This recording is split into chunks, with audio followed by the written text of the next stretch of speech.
नमस्कार दोस्तों, स्वागत है आप सभी का एग्री ज्ञानपीठ अकाडमी में। और जो आपका सीरीज़ चल रही थी सिक्स सेमेस्टर की चल रही थी, छठे सेमेस्टर का जो सब्जेक्ट चल रहा था farm management production and resource economics का जो चल रहा था, उसी को कंटिन्यू करते हुए हम लोगों ने काफ़ी कुछ कर लिया था। आज हम प्रिंसिपल ऑफ फार्म मैनेजमेंट जो भी ये कॉन्सेप्चुअल चीज़ें होती हैं, इन सारी चीज़ों को हम कवर कर लेंगे। ठीक है, तो आज सेकंड वीडियो लेक्चर है, पुराने वीडियो लेक्चर का देखिएगा ताकि आपकी क्लियरिटी हो जाए। ठीक है, हम लाइन वाइज चल रहे हैं। अगर आप लाइन वाइज चलेंगे तो आपको चीज़ें जल्दी समझ में आएंगी। तो 1 2 3 4 5 ऐसे हम प्लेलिस्ट में हर प्लेलिस्ट की वीडियो लगा दी है। ठीक है, तो पहला क्वेश्चन क्या है, फैक्टर प्रोडक्ट रिलेशनशिप किस सिद्धांत पर आधारित होता है? तो ऑप्शन नंबर डी हो जाएगा। इंक्रीजिंग रिटर्न, डिमिनिशिंग रिटर्न और कांस्टेंट रिटर्न, तीनों पे ऑप्शन नंबर डी। जब एमपीपी अधिक होता, अब देखो एमपीपी क्या होता है, पहले वीडियो लेक्चर में बता चुका था, फुल फॉर्म वगैरह। ठीक है, जब एमपीपी अधिक होता है तब एपीपी अधिकतम होता है। मैंने बताया था, इस फार्मूलों को याद रखोगे तो 2-3 क्वेश्चन यूँ हो जाएंगे आपके। जब एमपीपी बराबर 0 तब टोटल प्रोडक्ट क्या होगा, टोटल यानी टीपी क्या हो जाएगा? तो ऑप्शन नंबर ए अधिकतम। मित्रों मान के चलो ऐसे क्वेश्चन एग्जाम में पहली बार आ गए थे, जब पहली बार ये क्वेश्चन मतलब जब सेमेस्टर का पैटर्न बदला था, जब ये ऑब्जेक्टिव क्वेश्चन शुरू हुए थे और जब आपका ये सिलेबस का ये सब्जेक्ट आया था, पहली बार हम भी देने गए थे, तब मित्रों आपको बताऊं तो ऐसे ही आया था कि एमपीपी क्या होता है, टीपीपी क्या होता है, कोई फुल फॉर्म नहीं दे रखा था। तो छात्र बड़े अचंभे में पड़ गए थे। हालांकि हम लोगों ने सिलेबस ढंग से कवर किया था, हमने सिलेबस और यूनिवर्सिटी के पैटर्न को कायदे से समझा था। ठीक है, फिर भी अगर देखा जाए तो हमारा काफ़ी संतोषजनक 50 में 42 नंबर आए थे। ठीक है, तो आप लोग 42 क्वेश्चन एकदम राइट मैंने किए थे। ठीक है, और इस तरीके से अगर आप चलते हो तो मित्रों काफ़ी कुछ अच्छा होगा। ठीक है, मतलब एक समझ होना चाहिए। ठीक है, और वो समझ हम आपको दे रहे हैं, आपको मेहनत करने नहीं दे रहे हैं। सिर्फ आपको जैसे नहीं होता है खाना पकाना बनाना ये सब करना, सब्ज़ी छीलना और उसे गैस पे बनाना, ये कुछ नहीं आपको करना है। ठीक है, सिर्फ आपको खा के जाना है। ठीक है, और बनाने का काम हम कर रहे हैं, एग्री ज्ञानपीठ लगा हुआ है, दिन रात लगा हुआ है। पर मित्रों छोटी सी उम्मीद है आपसे, एक सब्सक्राइब दे दो अपना, कोई पैसा नहीं लग रहा है और हमें भी कोई लाखा नहीं मिल रहा है। हम आप लोग समझते हो कि इतने से कुछ नहीं, हम लोग कोई भी 1 रुपये भी नहीं मिल रहा है और ना मिलने वाला है। जब हम 10 साल लगेंगे तब जाके हमें कुछ मिलेगा। ठीक है, तो आप लोग समझ सकते हो मित्रों, इतना तो आप लोग कृपा करिएगा। कई सारे चैनल आप सब्सक्राइब किए होंगे, लेकिन मैंने देखा जितने लोग देखते हैं लेकिन देखने के हिसाब से सब्सक्राइब बिल्कुल नहीं है। ठीक है, तो मित्रों हम बाकी आप लोग समझदार हो, ईमानदारी यही होती है मित्रों कि आप लोग बिना कहे, तो ये पढ़ाई के साथ ईमानदारी यही होती है मित्रों। स्टेज क्वेश्चन नंबर 4 है, स्टेज 2 का मुख्य विशेषता क्या है? देखो स्टेज होती है फार्म मैनेजमेंट में, स्टेज फर्स्ट क्या है, सेकंड क्या है, वो बहुत ज़्यादा डीप में चला जाएगा। लेकिन जो क्वेश्चन पूछेगा स्टेज से वो मैं बता देता हूँ, इतना ही पढ़ना है, इससे ज़्यादा नहीं पढ़ना है। स्टेज 2 का मुख्य विशेषता क्या है? तो option number B maximum efficiency, यानी जो अधिकतम जो एफिशिएंसी, जो ताकत या क्षमता होती है वो स्टेज 2 में आती है। ठीक है, स्टेज 1 में मिनिमम एफिशिएंसी आ जाती है। ठीक है, question number 5, law of diminishing return लागू होता है जब, ऑप्शन नंबर बी हो जाएगा, कुछ संसाधन स्थिर हो तब लॉ ऑफ डिमिनिशिंग रिटर्न लागू होता है। ठीक है, देखो अब मैंने जो है फैक्टर रिलेशनशिप जो आपका सिलेबस दिया हुआ है उस पर सारे क्वेश्चन, और फैक्टर रिलेशनशिप से अब की बात 3 से 4 क्वेश्चन पक्का आएंगे। तो उसका पहला क्वेश्चन है 6 नंबर, आइसो क्वांट क्या दर्शाता है? तो ऑप्शन नंबर बी समान उत्पादन दर्शाता है। तो आइसो क्वांट का कर्व होता है वो समान उत्पादन को दिखाता है। आइसो क्वांट का कर्व कैसा होता है? इस तरीके से होता है। ठीक है, तो अगर आपको सब्जेक्ट की समझ होगी, हालांकि अब समय नहीं है, अब इतना ही समय है, आप लोग एमसीक्यूज करो और जाओ आराम से। आइसोक्वांट वक्र की आकृति क्या होती है? तो ऑप्शन नंबर क्या हो जाएगा, आकृति क्या होती है? आकृति क्या होती है? ऑप्शन नंबर सी अवतल होती है, अवतल होती है। ठीक है, marginal rate of technical substitution दर्शाता है, यानी एमआरटीएस क्या दर्शाते हैं? तो ऑप्शन नंबर सी एक संसाधन को दूसरे से प्रतिस्थापित करने की दर। देखो मित्रों, ऑप्शन आपके जो भी आते हों, अगर विकल्प कोई भी लंबा चौड़ा विकल्प दिया हुआ है तो समझ लिए 99 केसेस में छोटे एग्जाम में वही होता है। ठीक है, वरना उतना लंबा चौड़ा देने की कोई उम्मीद नहीं होती। दूसरी चीज़, अगर कोई विकल्प में हिंदी में दिया हुआ है और उसी को इंग्लिश में दे दिया है तो समझ लीजिएगा यही आपका ऑप्शन होगा। ठीक है, ये सारे क्वेश्चन पे हमने, क्योंकि हम ऐसे नहीं बताते हैं, क्योंकि सामने वाला कोई भी स्टूडेंट है, कोई भी कैंडिडेट है जो ज़रूर करेगा, क्योंकि बताई गई बातों का प्रभाव पड़ता है। हम तभी वो चीज़ बताते हैं जब 99% प्रश्न ऐसे हैं। ठीक है, और हम एक मास्टर वीडियो हमेशा लाते हैं और अब की बार हम प्रूफ के साथ दिखाएंगे कि देखिएगा। ठीक है, तो इसलिए कहते हैं हम लखनऊ यूनिवर्सिटी के पैटर्न पे चलते हैं और असल पैटर्न यही होता है। तुक्का भी इसी को कहते हैं, लेकिन तुक्का का मतलब ये नहीं है कि रैंडम ही कोई भी लगाते चलो आँख में इसके, तो तुक्का ऐसे नहीं लगता है। तुक्का समझदारी का खेल होता है मित्रों। तुक्का मतलब आपको चारों ऑप्शन नहीं पता है, कोई भी चारों ऑप्शन का आपका ए भी नहीं पता है कि इसमें क्या होगा, कुछ नहीं पता है, तभी इसी तरीके से तुक्का लगता है। ठीक है, अगला है 9 नंबर क्वेश्चन, आइसोक्वांट कर्व कभी एक दूसरे को नहीं काटते हैं, ध्यान रखना। दोनों जो होते हैं भाई समानता है दोनों में, एक दूसरे को काटेंगे नहीं, फिर तो ये समानता का जो इक्विटी का जो सिद्धांत है वो भी फेल हो जाएगा, ठीक है। रिड्ज लाइंस दर्शाते हैं, क्या दर्शाते हैं? तो ऑप्शन नंबर डी, बी और सी दोनों दर्शाते हैं, यानी अनप्रोडक्टिव जोन और एफिशिएंट जोन दोनों को दर्शाते हैं। मित्रों इंग्लिश में ऑप्शन दे रहे हैं तो इसका मतलब ये नहीं हिंदी मीडियम वाले लोग जो है थोड़ा नाराज़ हो जाए। मित्रों इंग्लिश में आप लोग पढ़ के जाइएगा, जो आंसर आपको बता, मैं देखो हिंदी में वैसे हम सब सारे वीडियो बनाते हैं, लेकिन इनकी हिंदी अगर आप पढ़ोगे ना तो एग्जाम में आपको वो ऑप्शन ही नहीं मिलेंगे, 20 हिंदी के नाम हो जाएंगे। अगर इंग्लिश का होगा तो इंग्लिश की यही एक ही दो नाम, एक ही नाम होता है केवल, ठीक है। तो ये समझदारी होती है। अगला है प्रोडक्ट रिलेशनशिप को दर्शाया जाता है, option number C, production possibility curve से, पीपीसी। अब पीपीसी का फुल फॉर्म भी ध्यान रखना है, ठीक है। हम एक क्वेश्चन में 3 से 4 क्वेश्चन बना देते हैं।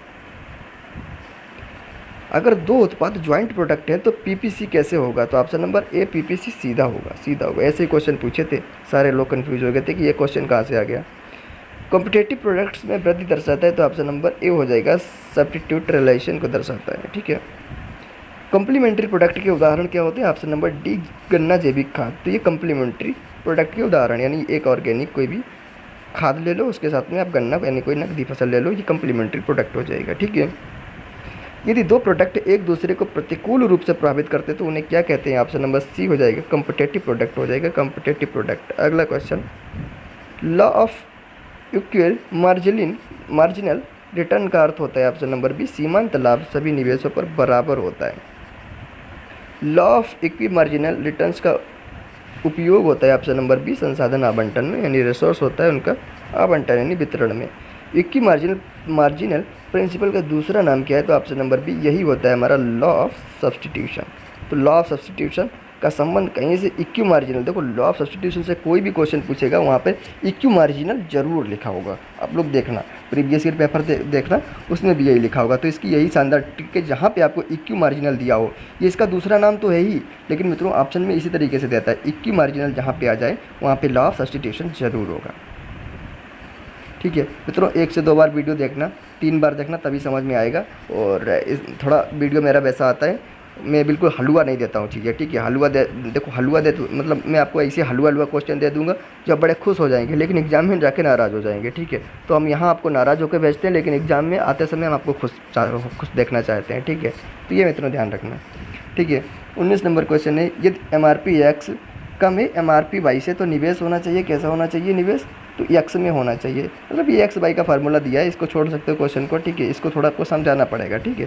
तो ये क्वेश्चन आप छोड़ सकते हो। अपॉर्चुनिटी कॉस्ट का, देखो छोड़ने का मतलब ये नहीं है अगर छोड़ना नहीं होता तो मैंने दिया क्यों, इसको मैं बाद में आपको जो एक मास्टर वीडियो लाता हूँ जहाँ पे मैं आपको एक एक चीज़ समझा देता हूँ, ठीक है। उसके बाद में उसी वीडियो में इसको इंक्लूड कर दूँगा, ठीक है। अपॉर्चुनिटी कॉस्ट का संबंध है option number C, next best alternative से संबंध है अपॉर्चुनिटी कॉस्ट का, ठीक है। मतलब अगली बार हम जितना ज़्यादा बेहतर कर पाएँ, जितनी ज़्यादा अल्टरनेटिव तरीके से हम कर पाएँ, तो वही अपॉर्चुनिटी कॉस्ट होता है, ठीक है, यानी अवसर लागत। अब देखो लॉ ऑफ कंपैरेटिव एडवांटेज से काफ़ी क्वेश्चन है यहाँ पे। तो पहला है कंपैरेटिव एडवांटेज सिद्धांत का प्रतिपादन किया था, किसने किया था? रिकार्डो ने किया था, रिकार्डो ने, ठीक है। बहुत इंपॉर्टेंट है ये लोग हैं, रिकार्डो। देखो रिकार्डो आपके एक रिकार्डो हो गए, एक हो गए मार्शल। फार्म मैनेजमेंट में काफ़ी इनकी भूमिका है, ठीक है। तो आपको कहीं भी किसी भी ऐसे प्रसिद्ध व्यक्ति का नाम आ जाएगा फार्म मैनेजमेंट में, तो अगर रिकार्डो दिया है और मार्शल दिया है, दो में से कोई एक नाम दिया है, और दो एक साथ मुश्किल है, बहुत कम है दोनों को एक साथ देना, ठीक है। तो ज़रूर वही लगा के आना, रिकार्डो और मार्शल, ठीक है।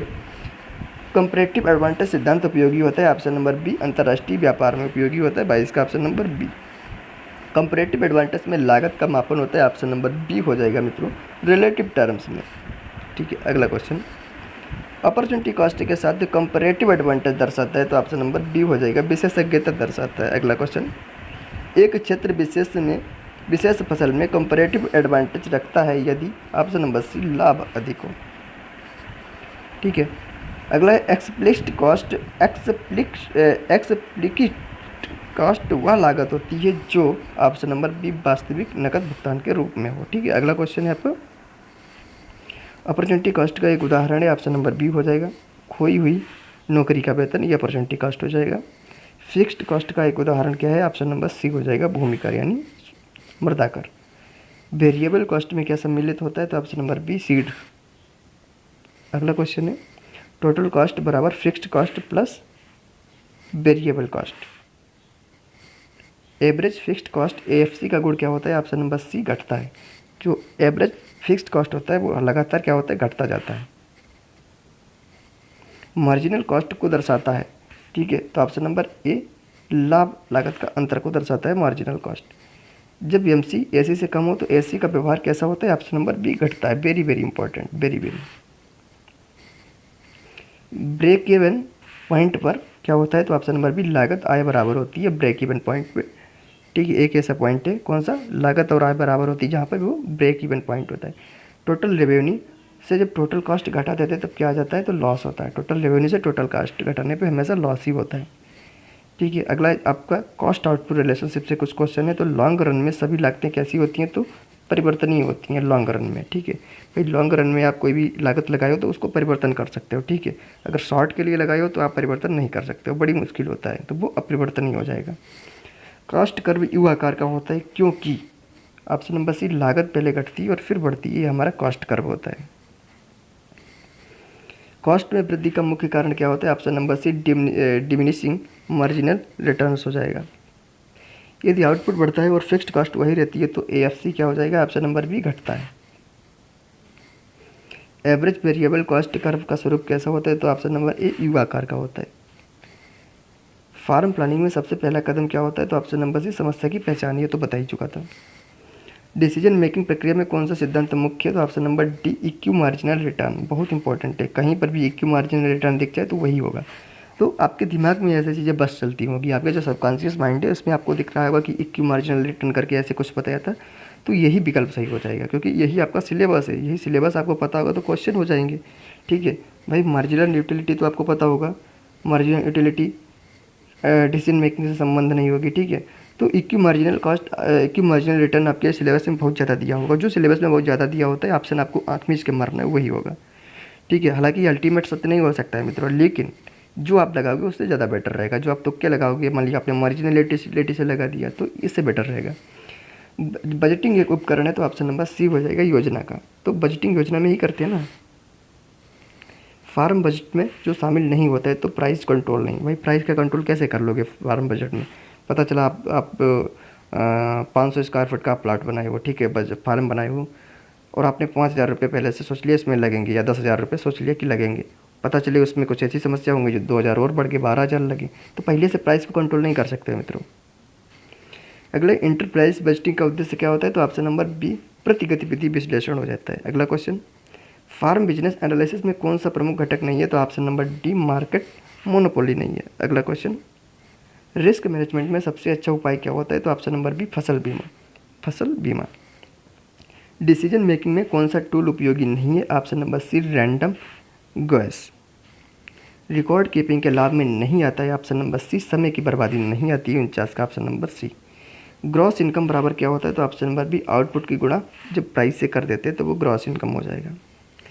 अगला है, अब मिसलिनियस क्वेश्चन है, यानी कुछ इंपॉर्टेंट कॉन्सेप्ट वाले हैं जो आपके, मतलब आपका सिलेबस तो हो गया है, जो आपका मैंने पार्ट लिया था सिलेबस की, जो 2-3 लाइन आपकी कवर कराई थी, उनमें से ऐसे कुछ क्वेश्चन होते हैं जो आपसे जो सिलेबस से बाहर भी पूछ सकता है, ठीक है। मैं इतना भी करा दिया हूँ आपको, ठीक है। तो पहला क्वेश्चन है, नेट इनकम प्राप्त होता है, क्या नंबर का क्वेश्चन है? नेट इनकम प्राप्त होता है, तो ऑप्शन नंबर बी हो जाएगा। ग्रॉस इनकम को जब टोटल कॉस्ट से घटा देंगे वही नेट इनकम प्राप्त हो जाएगा, ठीक है। अगला क्वेश्चन, टोटल फिक्स्ड कॉस्ट का व्यवहार कैसा होता है? ऑप्शन नंबर डी, हमेशा स्थिर रहता है। टोटल फिक्स्ड यानी टीएफसी जो होता है हमेशा स्थिर रहता है, स्टेबल रहता है। एवरेज रेवेन्यू क्या होता है? तो option number B, total revenue बटा आउटपुट। मार्जिनल रेवेन्यू एमआर का अर्थ क्या होता है? तो ऑप्शन नंबर बी हो जाएगा, change in TR upon change in output. अगला क्वेश्चन, फार्म मैनेजमेंट एक है, क्या है भाई? तो व्यवहारिक विज्ञान है। फार्म मैनेजमेंट एक व्यवहारिक विज्ञान है। रिस्क का प्रकार नहीं है, तो option number D, political risk कोई रिस्क का प्रकार नहीं होता है, ठीक है। प्राइस रिस्क बिल्कुल भाई, प्रोडक्शन रिस्क भाई फार्म मैनेजमेंट आप कर रहे हो, प्रोडक्शन रिस्क जरूर होगा, प्राइस रिस्क जरूर होगा, मार्केट रिस्क जरूर होगा, ठीक है। लेकिन पॉलिटिकल रिस्क थोड़ी ना होता भाई। राजनीति की रिस्क कहाँ से आएगी? कौन फार्म मैनेजमेंट में राजनीति करने आएगा? अपॉर्चुनिटी कॉस्ट हमेशा कैसी होती है? तो खोए हुए विकल्प की लागत। हालांकि आजकल पॉलिटिकल कॉस्ट पॉलिटिकल भी होने लगा है, ठीक है, क्योंकि कई सारे भ्रष्टाचार जैसी चीज़ें होने लगी हैं, तानाशाही, एलीट कल्चर, अधिकारियों के सिग्नेचर, तो ये थोड़ा पॉलिटिकल रिस्क भी होती है, ठीक है। आजकल क्या है कि ज़माना ही वैसा हो गया है ना।